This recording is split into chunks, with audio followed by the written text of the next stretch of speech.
ఇద్దరు మిత్రులు ఇలా మాట్లాడుకుంటున్నారు. మా ఇంట్లోకి ఓ ఎలుక ప్రవేశించి ఇబ్బంది పెడుతోంది అని మొదటి మిత్రుడు చెప్పాడు. మీ ఇంట్లో ఎలుకల బోనును చూశాను. నువ్వు చేయాల్సిందల్లా దాంట్లో కొద్దిగా పన్నీర్ ఉంచు అన్నాడు రెండవ మిత్రుడు. నా దగ్గర పన్నీర్ లేదు అన్నాడు మొదటి మిత్రుడు. అయితే కొను అన్నాడు రెండవ మిత్రుడు. డబ్బు లేదు అన్నాడు మొదటి మిత్రుడు.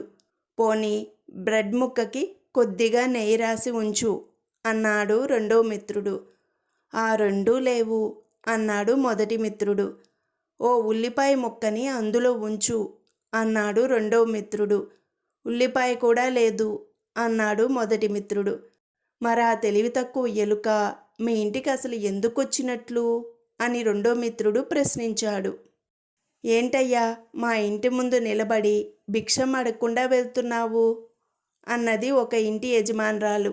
ఈరోజు మీ ఇంట్లో వంటలు బాగోలేదని మా గ్రూప్లో మెసేజ్ వచ్చింది తల్లి అని చెప్పాడు బిచ్చగాడు.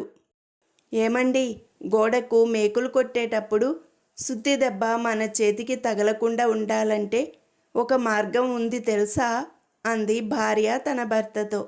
ఏమిటే అది అన్నాడు అప్పారావు.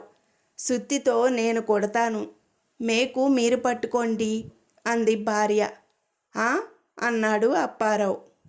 2 గంటల నుంచి మీతో మాట్లాడుతుంటే అస్సలు కాలం తెలియడం లేదు. నా తలనొప్పంతా మాయమైపోయింది అన్నాడు ధర్మారావు. ఓ, ఇప్పుడు అర్థమైంది. నా తలలోకి వచ్చిన నొప్పి మీదేనా తల పట్టుకొని అన్నాడు అర్జున్రావు.